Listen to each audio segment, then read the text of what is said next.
Alright, so now things are about to get a little crazy.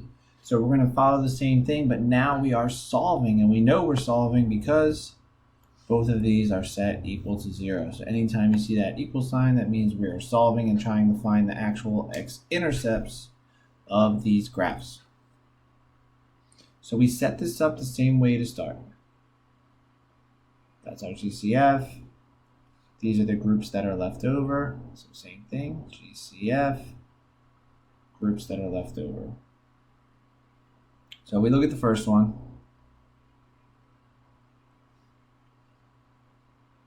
The biggest number that goes into 1 and 3 is just 1. The biggest amount of x's we can take out is x squared. That's going to leave us with just x to the 1 and just a 3. Now remember, this has to be the same in both sets of parentheses. So we got to ask ourselves, what can we take out of these two that's going to give us the same parentheses? Now you might say, oh, well, we can take out 4, but that's going to leave us with a negative and a negative. And that's not what we want. We need the signs to be the same. So to fix that, to make sure we get the x plus the 3, we're going to take out a negative 4.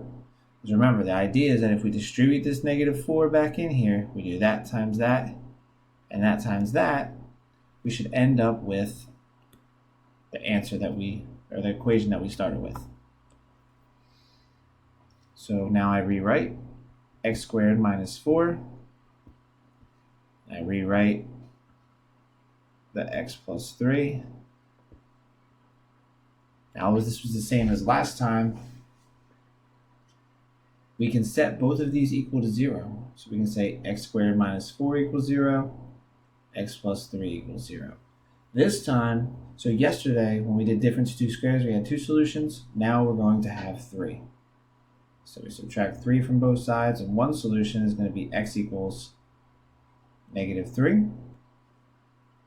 Now on the left-hand side, we have the difference of 2 squares that we can now solve. So we're going to do add 4 to both sides. We get x squared equals 4. To get rid of the square, we got to square root both sides. So we get x equals plus or minus 2. So we have 3 solutions. We have positive 2, negative 2, and negative 3. Now we're going to follow the same steps for example 4. So we have 1, 2, 3, 4 terms.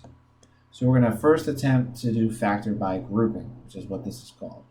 So let's set this up, put some parentheses, put the line, put some parentheses.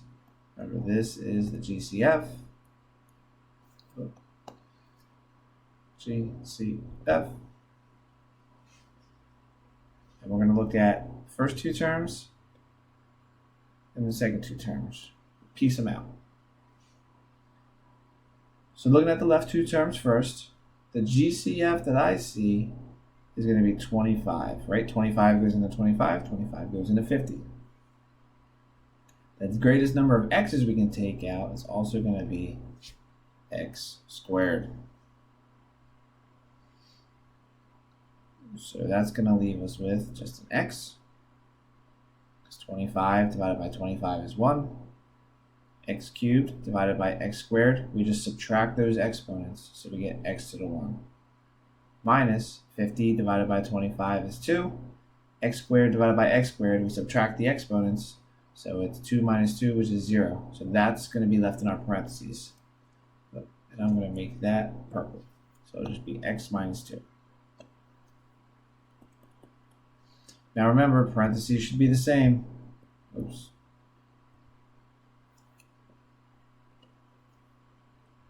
There we go.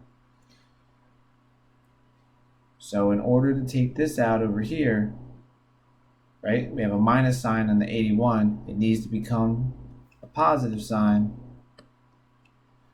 First, let's try the easiest answer, or easiest for us, I should say. We're going to see if 162 is divisible by 81. And it is. So all the hard work's done. So we're going to divide and we're going to take out a negative 81. So negative 81x divided by negative 81 is a positive x. 162 divided by negative 81 is a negative 2. So we rewrite 25x squared minus 81. Combine the pinks. Now combine the purples.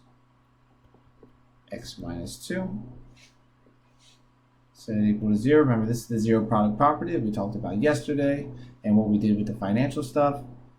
We can say 25x squared minus 81 equals 0.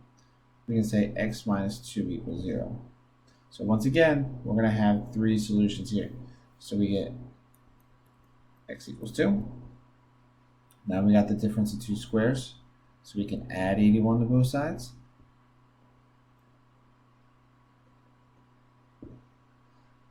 Then we can divide by 25. So x squared equals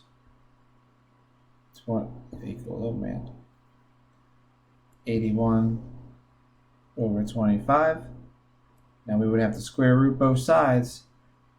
So remember,